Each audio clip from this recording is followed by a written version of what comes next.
À Dakar et sa banlieue, quelques jours après sa mise en service, les usagers apprécient le confort et la sécurité. Et selon le directeur général du CETUD, le BRT va décongestionner la capitale.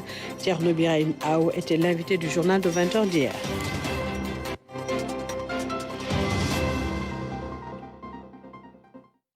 Bienvenue à tous. Retour sur cette visite de courtoisie du chef de l'État Bassirou Diomaye Faye à l'archevêque de Dakar à Popenguine où la communauté catholique tient la 136e édition du pèlerinage marial.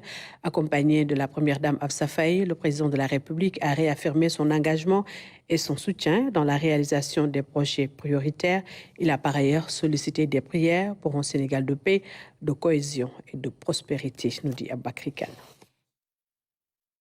Le déplacement du président de la République à Popenguine est l'expression d'un engagement renouvelé à soutenir les valeurs spirituelles et culturelles qui fondent le Sénégal. Une démarche républicaine saluée par le chef de l'Église dans ce cadre somptueux du nouveau sanctuaire marial de Popenguine. Monsieur le Président de la République, recevez nos hommages déférents et reconnaissants. Nous voici donc sur les lieux qui offrent de nombreux avantages en termes d'espace, d'aération et de projection en vue du futur. Monsieur le Président de la République, nous vous remercions vivement pour votre déplacement sur les lieux qui témoigne de votre estime et de votre volonté de parachever l'œuvre entreprise par votre prédécesseur dans la continuité de l'État. Les pèlerins qui se rassembleront ici, ces jours-ci, à l'occasion de la 136e édition du pèlerinage à Notre-Dame de la Délivrance de Popenguine, ne manqueront pas de prier spécialement pour vous et pour la réussite de votre mission à la tête de l'État du Sénégal, sans oublier vos intentions particulières. Dans ce lieu spirituel plein de symboles, l'occasion a été saisie par le président Bassirou Diomaye Faye, accompagné de la première dame Hafsa Faye, de s'assurer que toutes les dispositions ont été prises pour que le 136e pèlerinage marial de Popenguine soit une réussite. Monseigneur, je viens ici en témoignage à la reconnaissance que j'ai pour la communauté catholique. Je viens ici à ma qualité aussi, et principalement de président de la République, soucieux des conditions dans lesquelles la forte communauté qui se déplace ici accomplit le rituel annuel du pèlerinage marial de Popenguine. Je viens aussi pour constater et apprendre avec vous tout ce qui doit être fait et tout ce qui reste à faire et qu'ensemble nous puissions identifier les priorités du moment. Placé sous le thème « Marchons ensemble pour un Sénégal de justice et de paix », le pèlerinage marial vient clôturer, à travers la Pentecôte, un cycle de grande spiritualité appelé le Carême, les fêtes de Pâques et de l'Ascension. Une période de forte spiritualité, mais une période aussi qui consacre au Sénégal un événement central où des milliers de fidèles viennent communier, où des milliers de fidèles viennent partager des moments de ferveur spirituelle et de solidarité qui sont essentiels pour le devenir de notre nation. Le sanctuaire, construit sur une superficie de 20 800 mètres carrés, offre pas moins de 30 500 places assises. En ce lieu où l'on se sent en communion avec la Vierge Marie, Notre-Dame de la Délivrande, des prières seront formulées pour célébrer la Pentecôte. Le chef de l'État souhaite que celle-ci contribue à renforcer la cohésion sociale et à promouvoir l'unité dans la diversité au sein de la nation, fondement même de notre vivre ensemble. Cette diversité que nous considérons comme une force et que nous donnons en exemple au monde entier doit être entretenu par l'engagement soutenu de l'État aux côtés de la communauté chrétienne. Parce qu'en ce lieu, Notre-Dame de la Délivrande, qui est célébrée, nous offre un merveilleux exemple par les valeurs universelles qu'elle incarne dans un modèle de vertu, d'amour, de compassion et de pardon.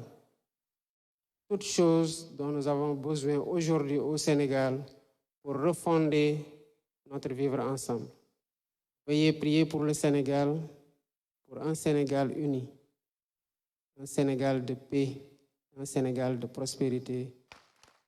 Prière pour que ce lieu de spiritualité soit une source intarissable de dons de Dieu. Après Popenguine, le président de la République a visité ce samedi les stands de la Foire internationale de l'agriculture et des ressources animales, occasion pour le chef de l'État d'échanger avec les producteurs et transformateurs de la chaîne de valeur agricole. Il s'en félicite et invite les Sénégalais à changer les habitudes alimentaires pour une souveraineté à court terme. Nous retrouvons Aboubakry Kane.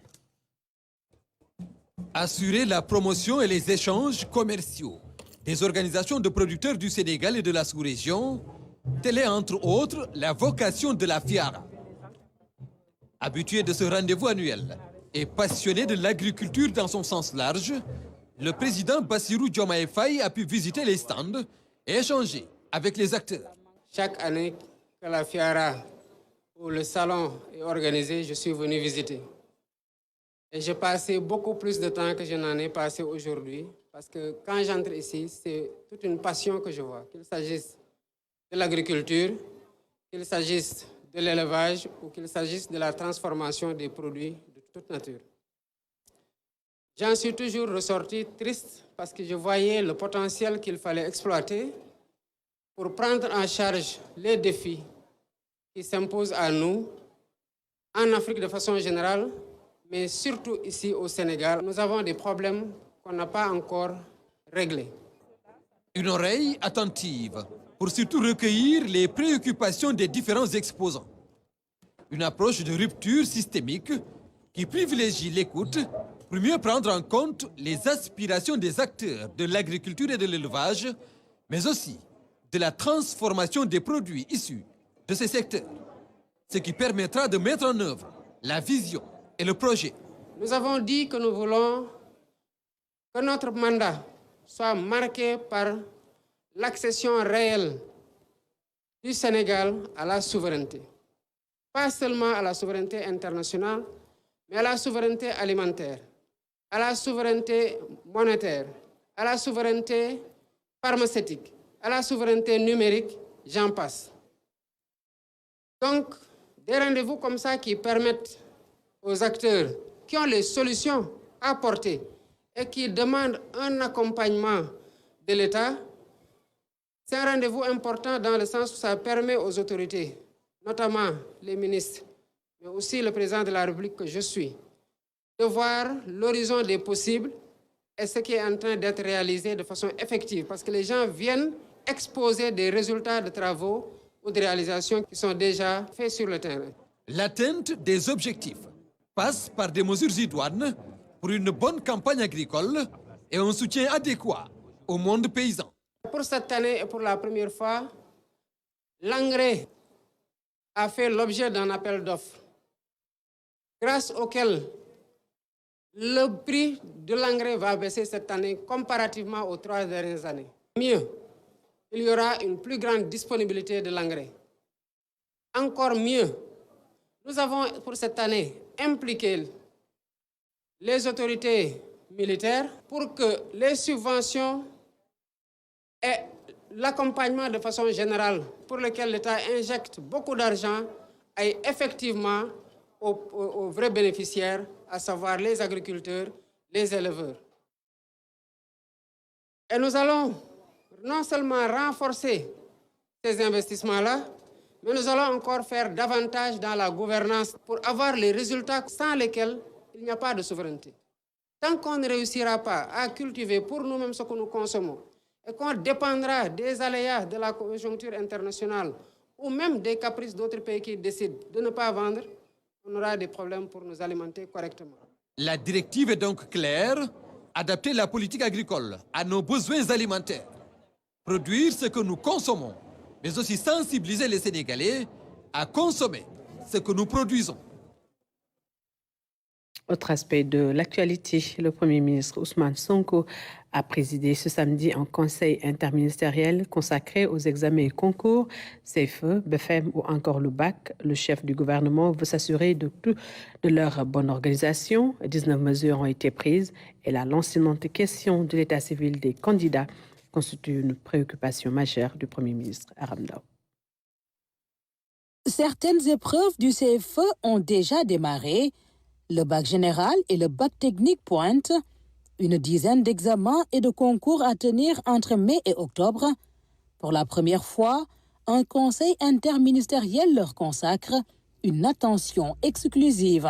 Nous connaissons bien les défis et ils sont colossaux. Quand on parle de l'éducation, c'est l'infrastructure, c'est le social, c'est les ressources humaines. Il nous faut travailler à être assez performants sur chacune de ces rubriques. 19 mesures seront édictées par le Premier ministre pour améliorer l'organisation des examens et concours à venir. La question de l'état civil y occupe une place centrale. Monsieur le Premier ministre engage les ministres chargés de la justice et des collectivités territoriales, en collaboration étroite avec les maires et leurs associations, à apporter un traitement intransigeant aux abus sur l'état civil, notamment en identifiant et en sanctionnant les auteurs de contrefaçon dans les mairies et leurs complices externes.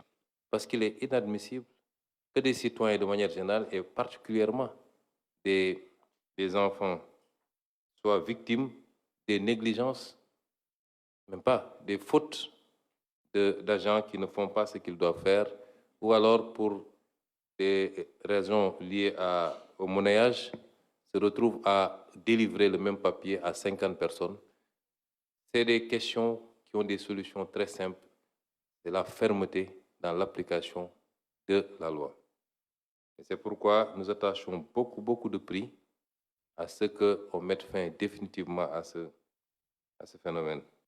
C'est que près de 70 000 candidats au CFE, 5 800 au BFM sont confrontés aux problèmes d'état civil.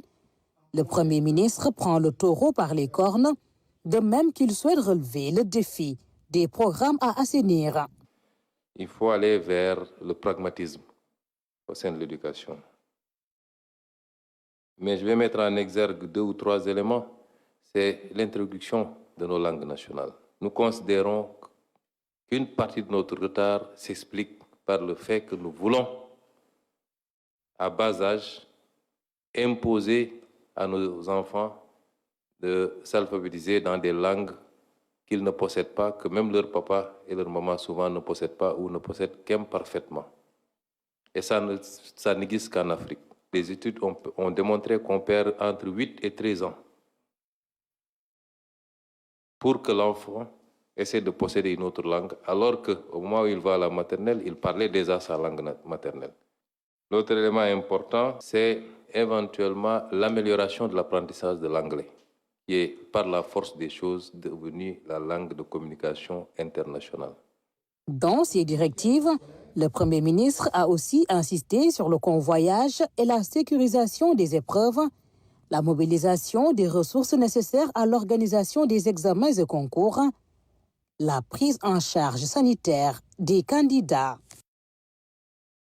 Le rebasing social, une option du gouvernement pour une meilleure prise en charge des différentes préoccupations dans le pays. Le Premier ministre a expliqué ce concept à marge du Conseil interministériel sur les examens et concours. Il permettra de revoir ou de réaménager certains modèles financiers. Nous écoutons à ce propos le Premier ministre Ousmane Sonko. Souvent, on parle de rebasing budgétaire qui consiste à revoir ou à réaménager les bases sur lesquelles un budget est assis, est construit et établi. Mais ce qui m'importe le plus aujourd'hui, moi, c'est de procéder à un rebasing social. On ne peut pas aller vers les ruptures structurelles souhaitées si on reconduit systématiquement les mêmes modèles. Ce qui est sûr, c'est que le système de rémunération dans la fonction publique, je ne spécifie pas pour les enseignants, ce système a été déstructuré depuis les années 2000, avec une gestion démagogique consistant à une approche sectorielle d'ajouter ou d'augmenter à tel et d'attendre que les autres crient au scandale pour négocier et prendre des engagements. On ne gère pas comme ça une masse budgétaire, une masse salariale. Il y a des équilibres liés à des hiérarchies, liés à des grades, liés à des fonctions qu'il faut respecter. Une fois que vous les désagrégez, vous créez une situation qu'on est en train de vivre aujourd'hui et qui nous rattrape. Il faut qu'on ait le courage aujourd'hui de revenir à une discussion sincère et sérieuse sur la question pour assainir et stabiliser définitivement cette problématique. Quelqu'un a soulevé la question de la grève au niveau des collectivités locales.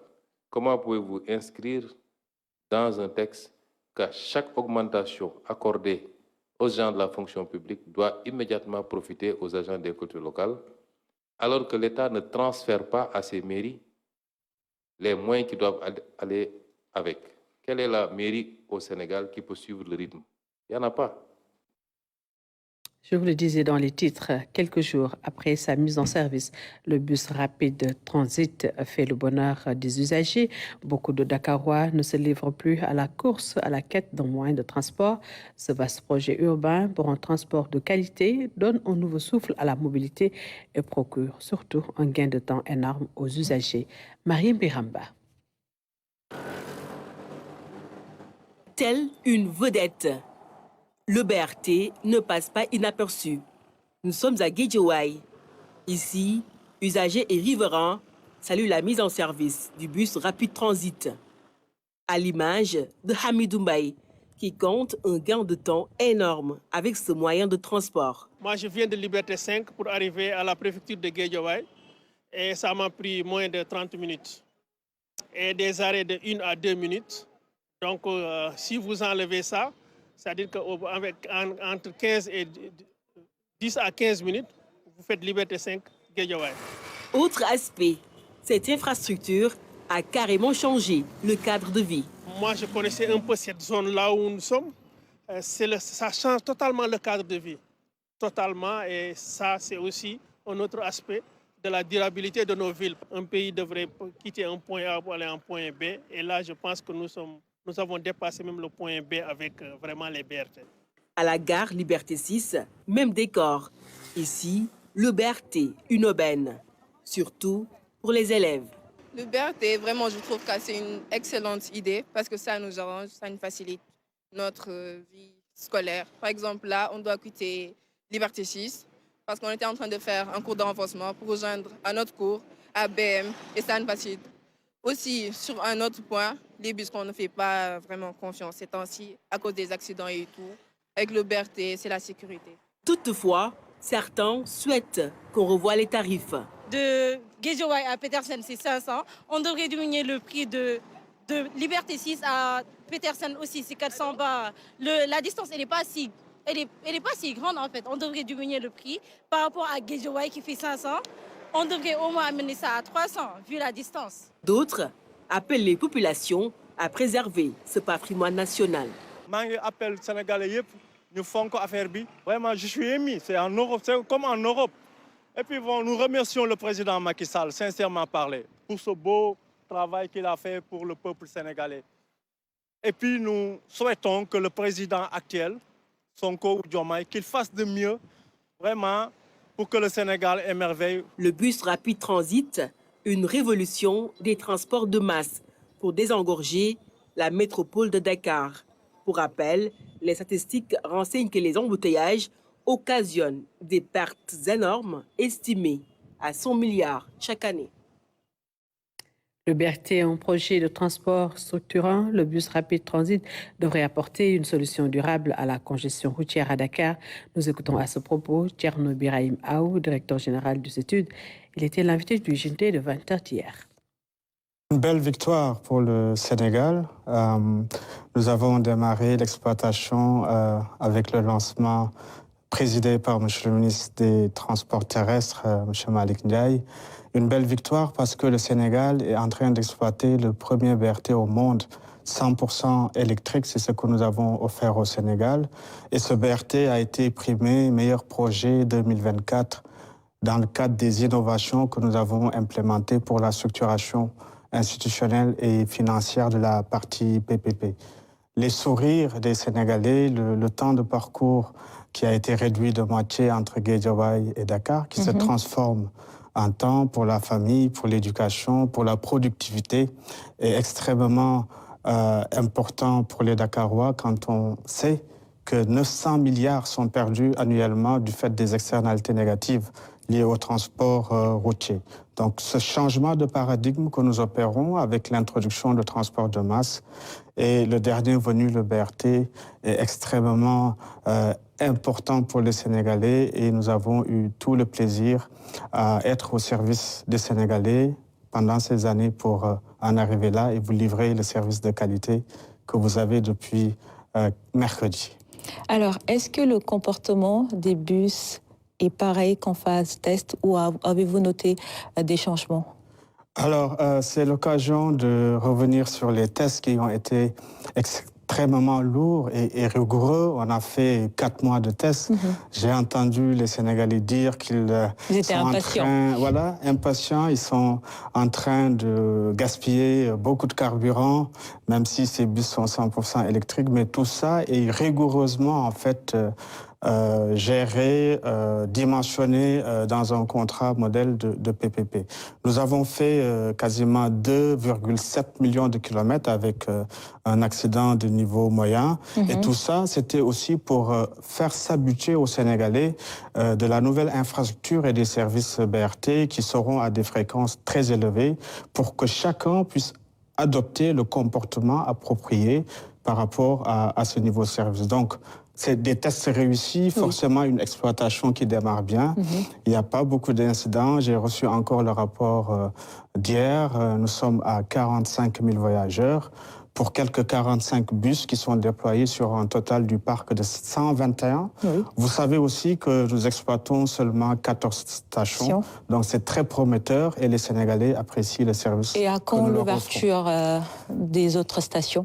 Écoutez, on y travaille d'arrache-pied avec Ageroute, toutes les entreprises mobilisées. Nous attendons l'accompagnement de l'État aussi pour les quelques équipements à acquérir pour rendre conforme le reste des stations. Il en reste 8 en réalité, parce qu'il y a une station prête et qui n'est pas exploitée. Nous pensons raisonnablement que dans le 3e trimestre de cette année, au plus tard en septembre, on pourra déployer l'intégralité du service, offrir des fréquences de service de 2 minutes et moins. Actuellement, nous sommes à 6 minutes d'intervalle de service et c'est déjà bien apprécié parce que le bus offre le confort, la régularité et la sécurité attendue par les Sénégalais. Donc rendez-vous dans quelques mois et nous travaillons de jour et de nuit pour vous livrer l'intégralité du service. Voilà, Thierno Birahim Aou, directeur général du CETUD, invité du journal de 20h d'hier. Place à présent au journal des régions.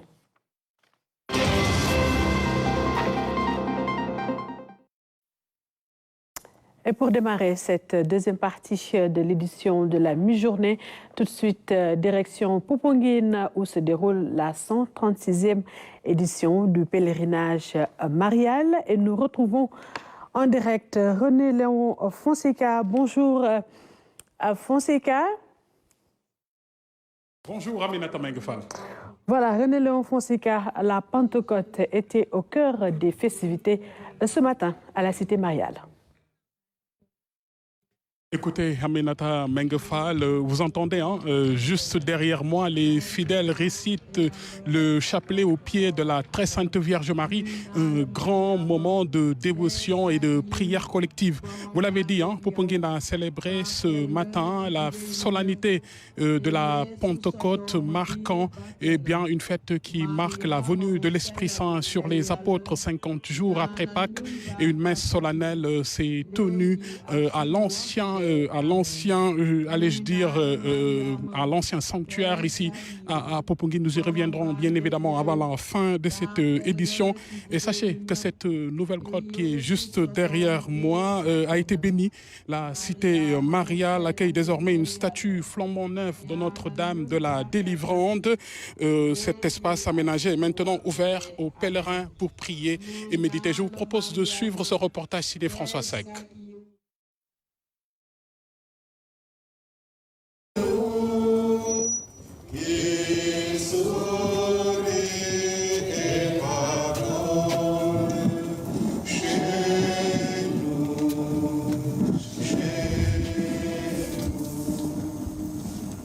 Dans cette nouvelle grotte, c'est l'histoire de l'art qui s'unit avec la Vierge Marie.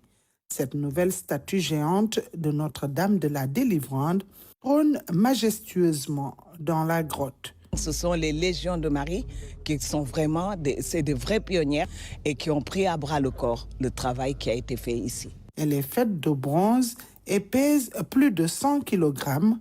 Commandée en Chine, elle est à hauteur d'homme, 1,55 m, pour témoigner la place de choix qu'occupe la Vierge Marie dans l'Église. Nouvelle grotte, nouvelle statue pour une nouvelle vie chrétienne.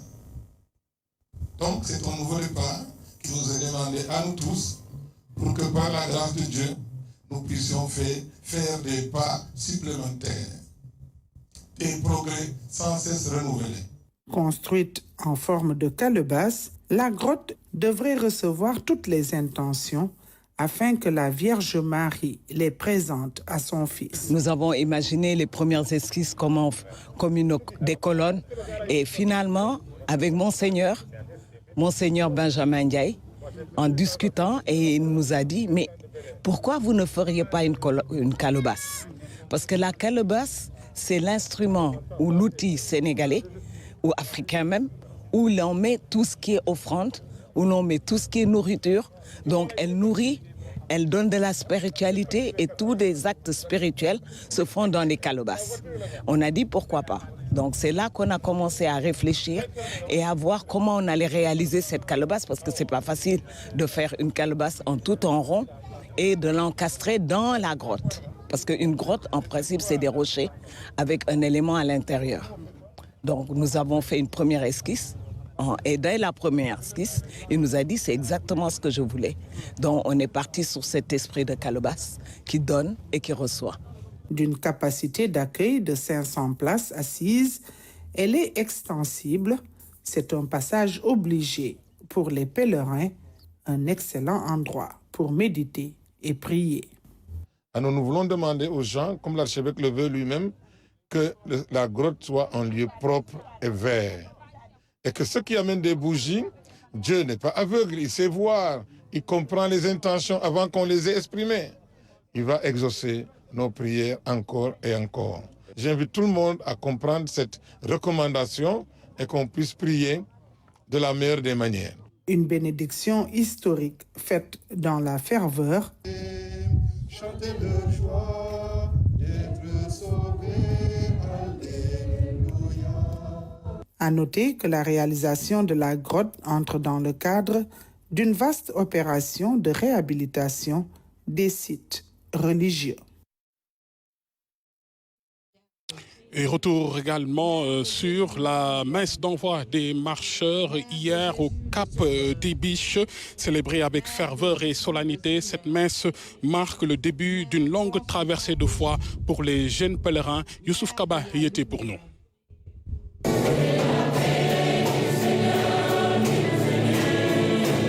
Cette messe d'envoi célébrée au Cap des Biches marque le début d'une longue traversée de foi pour ces jeunes pèlerins. Ils ont fait leur premier pas vers la cité mariale de Popenguine dans une atmosphère empreinte de spiritualité et de dévotion.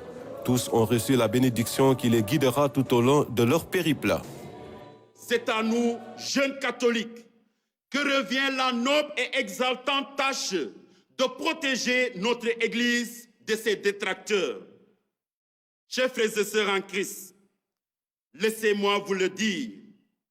De nos jours, Beaucoup de gens prêchent pour eux-mêmes et s'autoproclament détenteurs de la vérité sur Dieu et sur la religion. Parfois, ils ne se gênent même pas pour attaquer l'Église et traiter les chefs hiérarchiques de cette Église de falsificateurs de la vérité révélée. Comment devons-nous réagir sans verser dans une polémique malsaine qui serait contraire à nos vertus de dialogue et de paix? Chaque regard, chaque prière témoigne de la profondeur de leur engagement spirituel et de leur détermination à accomplir ce pèlerinage.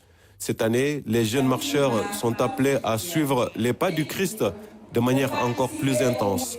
Chers pèlerins, être témoin du Christ ressuscité, c'est notre mission à nous tous. Car le jour de notre baptême, nous avons reçu l'Esprit Saint pour chanter les merveilles de Dieu. Alors, à porte d'aujourd'hui et de demain, quittons notre confort et notre sécurité pour aller à la rencontre des personnes malades, éprouvées, molestées, des personnes sans espoir. Les jeunes sont encouragés à porter cette démarche de foi, non seulement comme un acte de dévotion personnelle, mais aussi comme un témoignage vivant de leur accompagnement chrétien. Démarche de foi, de partage et de prière. On est venu pour demander à notre maman Marie la paix dans nos cœurs, la paix dans nos familles, la paix dans notre Sénégal, la paix dans notre sous-région, la paix pour tous et toutes celles qui nous demandent de prier. Et nous prions pour tout le monde, les malades, ceux qui sont dans les hôpitaux, ceux qui sont dans les cliniques, ceux qui sont dans les maisons, ceux qui voulaient venir et ne peuvent pas venir, ceux ils ont des empêchements. On prie pour le monde. Je vais me préparer comme l'année dernière. Je vais mettre tout mon espoir en notre Seigneur et marcher avec la présence du Saint-Esprit jusqu'à Popenguine. Ce dimanche, les jeunes marcheurs prennent le chemin de la cité mariale de Popenguine, un voyage qui culminera dans la ferveur et dans la communion. Chaque acte est un pas vers un renouveau spirituel, chaque kilomètre parcouru, une affirmation de leur foi.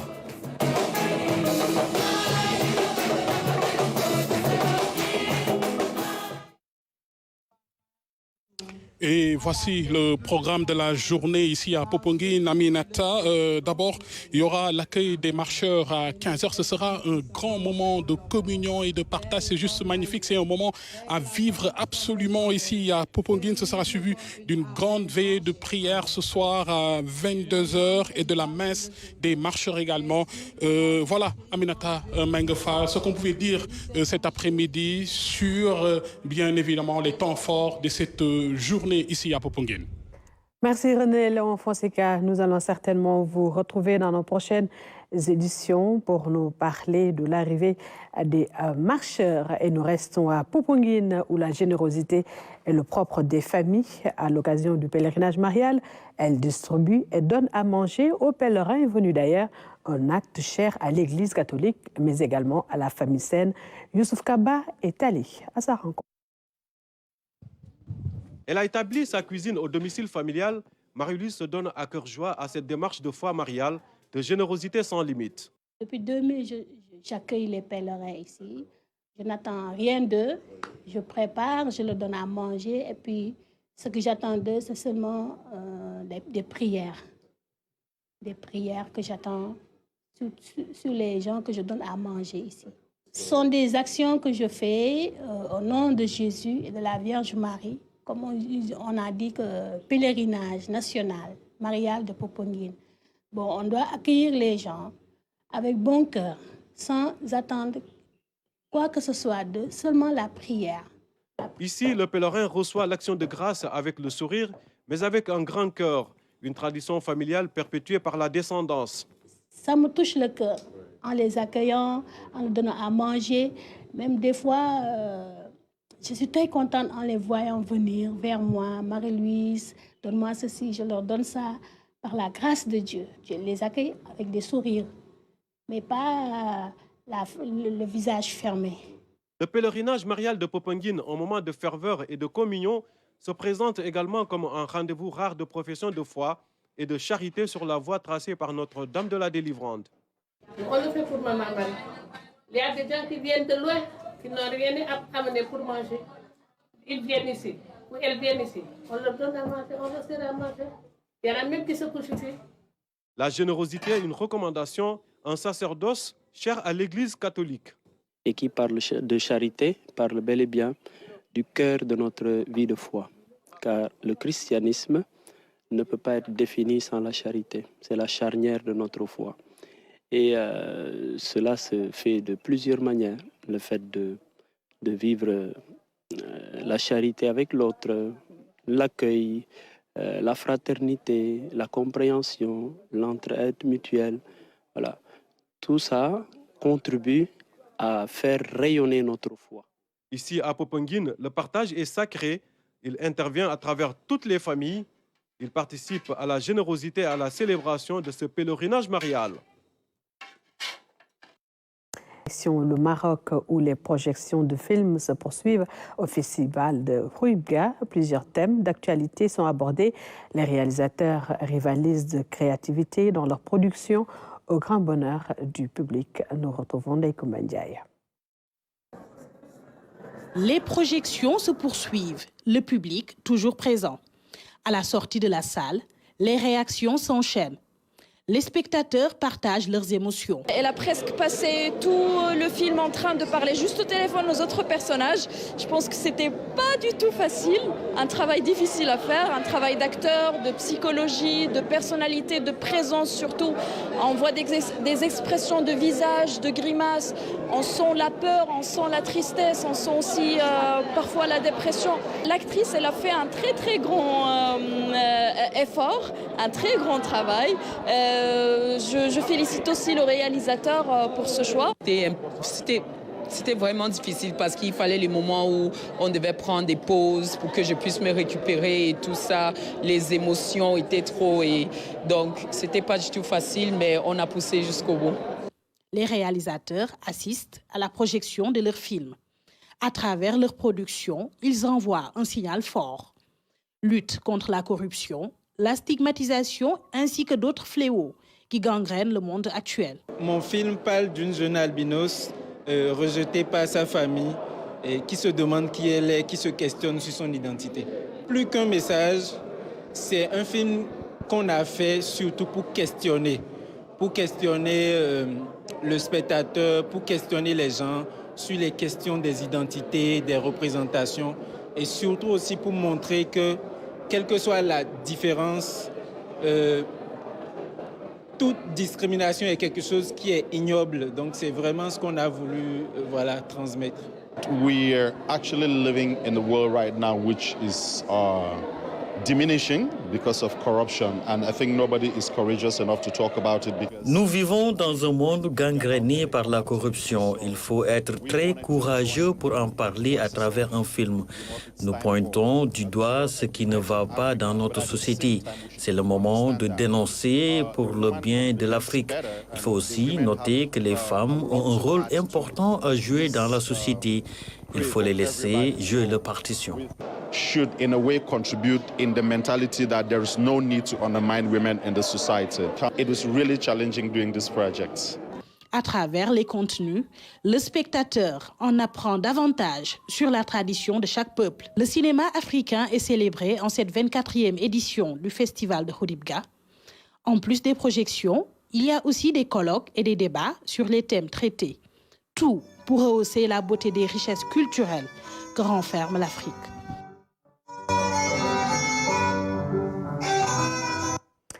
Merci Ndeiko Mandiaye. Voilà, c'était tout pour cette édition de la mi-journée. Merci à vous de l'avoir suivi. Je vous retrouve tout de suite après pour l'édition en Wolof. Bon après-midi à tous. À tout à l'heure.